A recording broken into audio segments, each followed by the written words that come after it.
Annie and the Indicator are You're listening to NPR for the Inland Empire, 91.9 KBCR, where you learn something new every day. We're online at kbcrnews.org.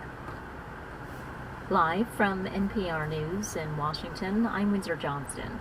Tensions over Ukraine dominated a meeting of ministers from the G20 industrialized nations today. Russia's top diplomat walked out of the sessions amid criticism of the Kremlin's ongoing military campaign against its neighbor. NPR's Charles Maines reports from Moscow. The U.S. and its Western allies went into the G20 meeting promising Russia's actions in Ukraine meant this event could not be business as usual, and indeed it was not. Russian Foreign Minister Sergei Lavrov abandoned the talks early, complaining that Western officials were only interested in, quote, fevered criticism of Moscow. Secretary of State Antony Blinken in particular accused Russia of triggering a global food crisis with its blockade of Ukrainian grain, a charge Moscow denies. Ministers also abandoned a traditional G20 group photo over Lavrov's presence, even as the summit's Indonesian host called on ministers to search for a negotiated end to the conflict in Ukraine. Charles Maines, NPR News, Moscow. Dozens of lawmakers in the United Kingdom are lining up to replace outgoing British Prime Minister Boris Johnson. NPR's Frank Langfitt reports Johnson, who was plagued by a series of scandals during his tenure, announced his resignation on Thursday. At least 4 Conservative members of Parliament are already running. They include Rishi Sunak, former Chancellor of the Exchequer, whose resignation earlier this week helped topple Johnson; Tom Tugendhat, chair of the Parliament's Foreign Affairs Committee, who's an Afghan and Iraq War veteran; Suella Braverman, the Attorney General for England and Wales; and former Brexit Minister Steve Baker. More candidates are expected. Conservative parliamentarians will try to winnow the field down to 2, then face off in a vote of Conservative Party members across the country. There's no clear favorite in this race, and whoever wins faces many challenges, including record inflation and an overstretched National Health Service. Frank Langfitt, NPR News, London. A new poll shows strong support among gun owners in the United States for several gun control measures. NPR's Eric Westervelt reports the survey comes in the aftermath of a series of mass shootings. The majority of gun owners in this NPR Ipsos poll say they are in favor of some key, if relatively modest, gun control measures, including universal background checks. That includes checks at gun shows and for private gun sales. The poll showed very strong support among all gun owners for raising the minimum age to buy any kind of gun from 18 to 21. And it showed gun owners overwhelmingly back, what are called red flag laws, so police can take away guns from people a judge has ruled too dangerous to have a firearm. That's NPR's Eric Westervelt reporting. On Wall Street, the Dow was up 79 points. The Nasdaq Composite also trading higher, up 30. The S&P up 9 points. You're listening to NPR News in Washington. Japan is in shock following the assassination of one of the country's most powerful politicians, former Prime Minister Shinzo Abe. As Japan's longest-serving Prime Minister, Abe has had a lasting impact on Japanese politics, including since he stepped down in 2020. And the attack is especially shocking in a place with such little gun violence. NPR's Anthony Kuhn joins us from Seoul to update us on what's going on. Hi, Anthony. Hi, Layla. So, describe first exactly what happened. Well, Abe was giving a campaign speech ahead of parliamentary upper house elections on Sunday, and at about 11:30 local time, he was shot in the back. He was rushed to a hospital. Doctors tried to save him, but they were unable to stop the bleeding, and they declared his death just after about 5 p.m. local time. At the scene, security agents tackled the suspect. Police arrested him. Police have identified him as 41-year-old Tetsuya Yamagami, a resident of the city of Nara, where Abe was speaking, and Yamagami formerly served in Japan's military. Media pictures show that he appeared to be carrying some sort of improvised firearm, which looks a bit like a two-barreled shotgun. The man's motive is, at the moment, still unclear. Now, this is a place where gun violence is so rare, right? Yes, it feels very safe to most people. The country has very strict gun laws. There are very few gun deaths every year. Handguns are banned outright in this country, And political violence of this sort has not been seen since the 1960s, at which time there were street clashes between the political left and the right. And the head of the Japanese Socialist Party was assassinated in 1960 with a sword. Now, in Japanese politics, you can be sure there's always a lot of sparring, both among and within the political parties. But there's also a consensus to keep that sparring civil, keep it behind closed doors, and keep up a sort of harmonious facade. So quite a shock in Japan. How is Japan and the world reacting? With real horror to this, Prime Minister Fumio Kishida flew back from the campaign trail. He said Sunday's election is going to go ahead, be free and fair, and looking very distraught. This is part of what he had to say to reporters. I'm not aware of the background of this act, but it took place during an election, he said, which makes it an attack on the core of democracy. It is a contemptible act of barbarism and cannot be tolerated. I condemn it in the strongest words. U.S. Ambassador to Japan, Rahm Emanuel, called Abe an outstanding leader of Japan and an unwavering ally of the U.S. The White House said it was shocked and saddened, and their thoughts are with Abe's family and Japan's people. And Abe remains a really important figure in the Japanese political scene. Can you tell us about that? Yeah, well, even after he stepped down as after 2 terms as prime minister, 8 years in total, he remained the head of the largest faction within the ruling Liberal Democratic Party, which has ruled Japan for most of the past 7 decades. And his successors, including the current Prime Minister Kishida, have largely stuck to his conservative policies, strengthening the military, tightening the alliance with the U.S., and trying to keep the economy growing despite its aging, shrinking population. Abe's message was that Japan is back, both from 2 decades of economic stagnation and the earlier stigma of its defeat in World War II. Abe had many critics, but I think many would admit that he articulated his own vision for the nation's future and engineered a real shift in Japan's security and foreign policies. That's NPR's Anthony Kuhn joining us from Seoul. Thank you. Thanks, Lynn. Botanists have identified a new species of giant water lily big enough for 2 people to sit and float on its lily pad. They look a little bit like a giant frying pan, if you like. A giant green frying pan. Carlos Magdalena is one of the researchers who broke with the scientific thinking that there were only 2 species of giant water lilies. They are quite difficult to collect in the wild. Explorers, if they are working in the forest and they see 1 kilometer away, middle of a lake, it's a bit of a drama to get there. But Magdalena began growing specimens in a place where they'd be a little easier to reach and observe, at Britain's Royal Botanic Gardens, Kew. And he noticed that some of them produced different lily pads, flowers, and seeds. Everywhere you look in the plant, you can find the difference. Magdalena credits a childhood fascination with water lilies for making it all possible. Actually, obsession is fantastic when you get obsessed with doing something fantastic. That fantastic discovery is a brand new species now known as Victoriana boliviana.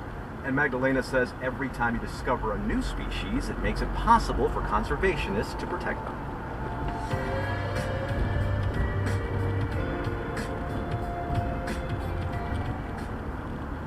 The House January 6th committee has interviewed hundreds of people so far in its investigation into the attack on the U.S. Capitol. Today, the panel talks to someone whose name has come up again and again during public hearings, former White House counsel Pat Cipollone. He's considered a key witness to former President Trump's attempts to overturn the 2020 election. NPR Justice correspondent Ryan Lucas joins us now. Ryan, we've heard the name Pat Cipollone a lot from the panel and witnesses. It subpoenaed him last week. Why are they so eager to talk to him now? Well, the committee really has been angling for this interview for a long time. It has already spoken with Cipollone, that was back in April, but it was an informal discussion.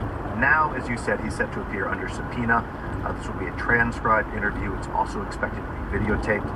And the committee wants to talk to him because, as White House counsel, Cipollone was in the room during several key moments, conversations following the 2020 election and up through January 6th. So he really is a critical witness here, one of the most critical even, to Trump's actions and his attempts to toss out the election results. Right, yeah. Hutchinson and other witnesses have described Cipollone as a key figure trying to rein Trump in. So what does the panel want to hear from Cipollone? There's a long list of things it wants to discuss with him and hear his firsthand account of what transpired. We know he was a firsthand witness to several key moments That includes Trump's attempts to replace the acting Attorney General with Jeffrey Clark, a mid-level DOJ official who wanted to use the department to help Trump overturn the election. Former Justice Department officials have testified that Cipollone helped block Clark from being appointed. There's also the effort to submit fake electoral ballots, and of course, Trump's actions on January 6th itself and his role in the events of that day. Hutchinson, for example, testified that Cipollone tried to stop Trump from going up to the Capitol on January 6th. She says Cipollone told her that we're going to get charged with, quote, every crime imaginable if Trump succeeded in going up to the Hill. And Cipollone also, Hutchinson said, pleaded to get Trump to call off the attack on the Capitol once the violence was underway. And didn't Cipollone also push back against this theory that Mike Pence could unilaterally stop the count? That's right. In the run-up to January 6th, Trump lawyer John Eastman was pushing this wild theory that Pence had the authority on his own to stop the electoral count. Trump campaign aide Jason Miller has testified to the committee that Cipollone confronted Eastman about that, and Miller says Cipollone pushed back very hard on that theory and basically said that it was crazy. All right, now this sit-down is happening behind closed doors. The panel has 2 more public hearings planned for next week. What do we expect to hear there? Well, the committee is holding a hearing Tuesday. That one is expected to focus on the rioters who stormed the Capitol on January 6th, how the mob was assembled, and it will likely put a spotlight on the role played by members of 2 extremist groups that we've talked a lot about in the context of January 6th, the Oath Keepers and the Proud Boys. And then there's another hearing that the committee has planned for prime time Thursday, and that one is expected to focus on the 187 minutes on January 6th that Trump was kind of absent as the Capitol was attacked, when he wasn't saying anything publicly, he wasn't doing anything to stop the violence that was going down at the Capitol. That's what the committee has planned for now. It's unclear at this point whether there will be more public hearings after that, or whether with that hearing it will have wrapped up essentially the public portion of its work. NPR's Ryan Lucas. Thanks, Ryan. Thank you.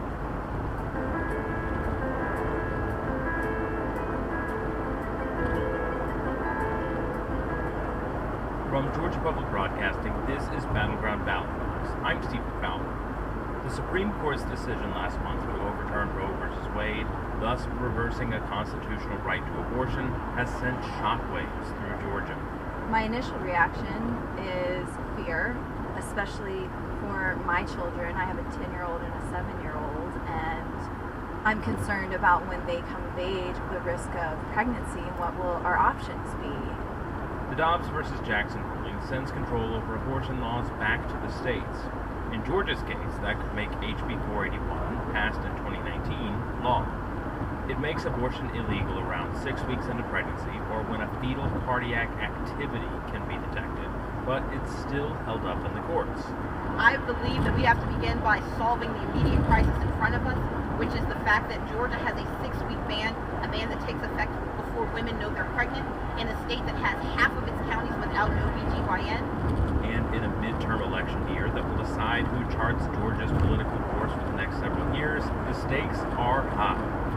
Democrats and Republicans say the post-Roe landscape has only raised them for this November. This week, we look at the aftermath of the Supreme Court's decision to undo precedent around abortion and upend politics in the process.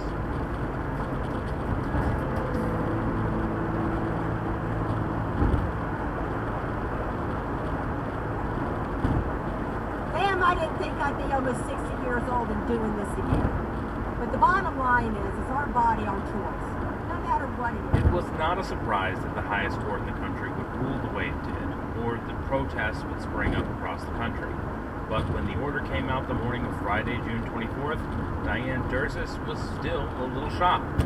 We've been working on this for months, and I thought we were, I thought we were in good shape, but, you know, then you get to this, oh my God. She talked with my colleague Grant Blankenship shortly after the decision in Dobbs versus Jackson Women's Health Organization case, which abruptly ended abortion access in much of the South, with other states soon to follow. Dursis is the owner of the Jackson, Mississippi Clinic, as well as the Columbus Women's Health Organization Clinic in Georgia, just across the state line from Alabama, where abortion access ended as soon as the decision was announced. She's worked in this space for nearly half a century and said after the ruling, my phones are ringing off the hook. By ending decades of existing abortion access, the Dobbs decision effectively bans the procedure in many southern states. But in Georgia, at least not yet. Kwajalein Jackson with the Feminist Women's Health Center in Atlanta told my colleague Riley Bunch that, as of today, abortion is still legal and accessible in Georgia, so we want to encourage people to keep their appointments, and if they are in need of services, to continue to connect with providers and funds. That's because Georgia's 2019 law, the Living Infants Fairness and Equality Act, is on hold in the courts because, up until last month, it violated the Constitution under the Supreme Court's previous rulings. Georgia's abortion law would effectively ban most abortions in the state around 6 weeks into pregnancy, before many would even know they are pregnant, and adds so-called fetal personhood language that changes the definition of a, quote, natural person to include an unborn child at any stage of development who is carried in the womb, according to state law. Currently, state law allows for abortions until 20 weeks into a pregnancy with no limitations, and after 20 weeks in certain circumstances, including a physician determining the pregnancy is medically futile or determining it is necessary to preserve the life and health of the mother. Georgia law also does not currently ban the use of medicated abortion, which currently uses 2 drugs and can take place within the first 10 weeks of pregnancy, but does prevent physicians' assistants and advanced practice registered nurses from providing medicated abortion. According to the Georgia Department of Public Health data, there were more than 31,000 abortions that took place in the state in 2020, the most recent year with reported data. Kwajalein Jackson says it's still important for people to know that in Georgia, options are available under the current law and if the new one takes hold. I want to make sure that people understand that while this is devastating news and will affect the entire country, that on today, abortion is still legal and accessible in Georgia, and that we do not want people to panic, to cancel their appointments, to feel that they are without options. We want to make sure that everyone who needs an abortion is able to get one safely and compassionately. We'll be right back after this break. Reach Georgia voters whenever and wherever they are watching video content with Effective, the advertising sales division of Comcast. Effective combines the best of digital with the power of TV and uses insights from first-party data to target voter segments on linear TV, streaming, and video on demand. Learn more on the podcast description or visit effective.com. That's EFFECTV.com.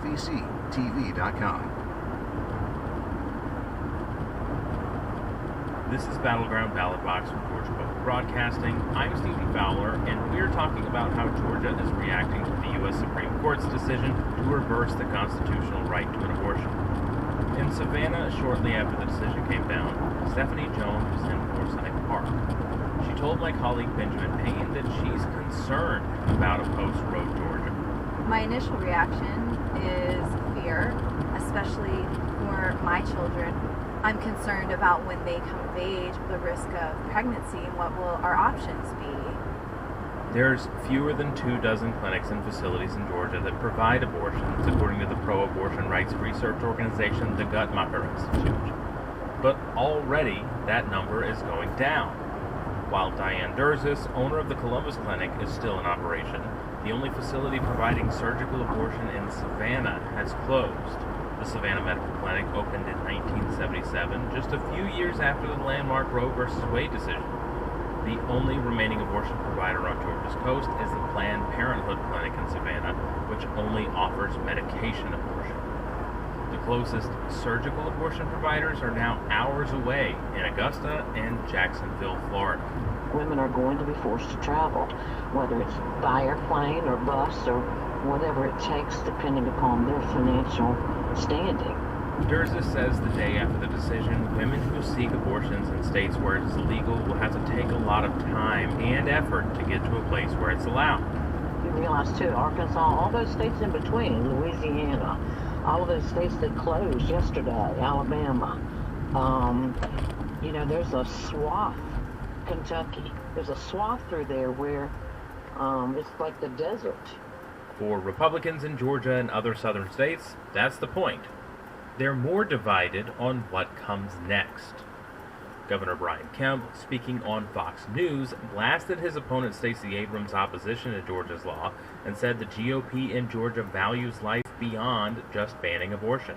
I ran as a pro-life governor. I know that people disagree on these issues, but the thing is, you never hear her talk about adoption reform, foster care reform, our fight in Georgia to end human trafficking, but not only to do that, to support the victims and help them be able to become a contributing member to society and give them the support that they need to do that. We've done all of those things. It shows our total value for life, regardless of where you stand on the abortion issue. But some conservatives are pushing for more penalties, seeking an outright ban on abortion, including medicated abortion, and more punishments for those who aid in someone seeking an abortion. Abrams and Democrats say Georgia's abortion law is the last straw for a state with terrible maternal mortality statistics, lacking rural health care infrastructure, and relatively weak safety nets for parents. I believe that we have to begin by solving the immediate crisis in front of us, which is the fact that Georgia has a 6-week ban, a ban that takes effect before women know they're pregnant, in a state that has half of its counties without an OBGYN. At an event in Dublin, she told my colleague Sophie Gradas her stance on abortion rights. I believe that abortion should be the choice of a woman as long as and up until the viability of a fetus outside of a woman's womb, except in the case of a danger to a woman's health or life. Abrams argues that Kemp's refusal to expand Medicaid coverage in Georgia, coupled with tighter abortion restrictions, contributes to worse health outcomes for Georgians and is why she should lead the state.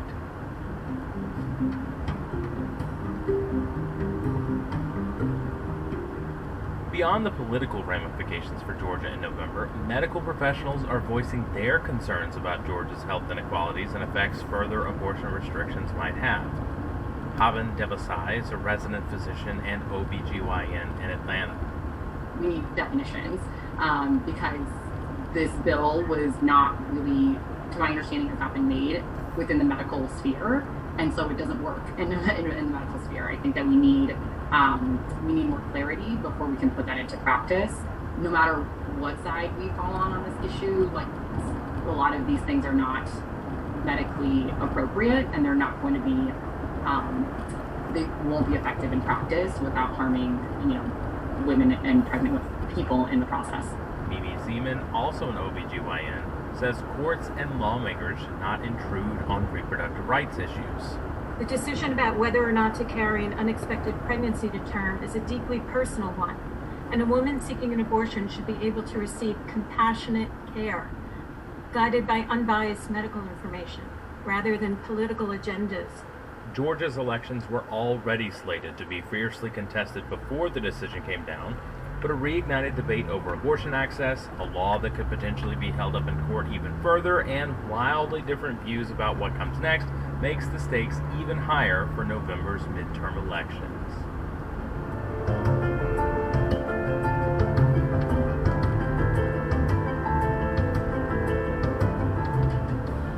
Battleground Ballot Box from Georgia Public Broadcasting is produced by me, Stephen Fowler. Our editor is Josephine Bennett, our engineer is Jake Cook, and Jesse Neiswanger wrote our theme music. You can subscribe to the show on Apple Podcasts or anywhere you get podcasts. Thanks for listening.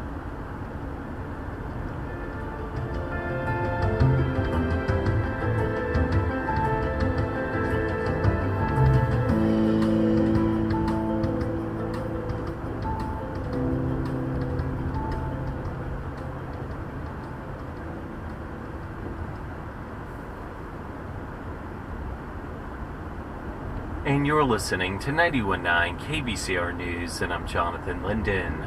On Wednesday, Chino resident James Kessler was appointed as Ontario International Airport's new Chief Operating Officer.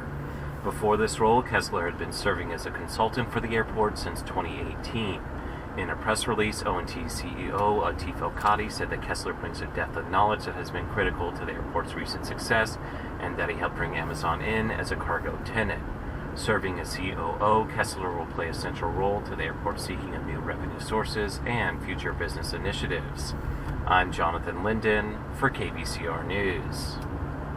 For the next few minutes, we're going to focus on the numbers that go into a critical economic indicator, the monthly jobs report. We're going to get into what they tell us and where they come from. And this morning we learned that U.S. employers added 372,000 jobs in June. That's down only slightly from the month before and better than many forecasters had expected. Inflation watchdogs might actually welcome some cooling off in the red-hot job market. NPR's Scott Horsley is here with us now. Scott, what is this report telling us about the overall strength of the job market?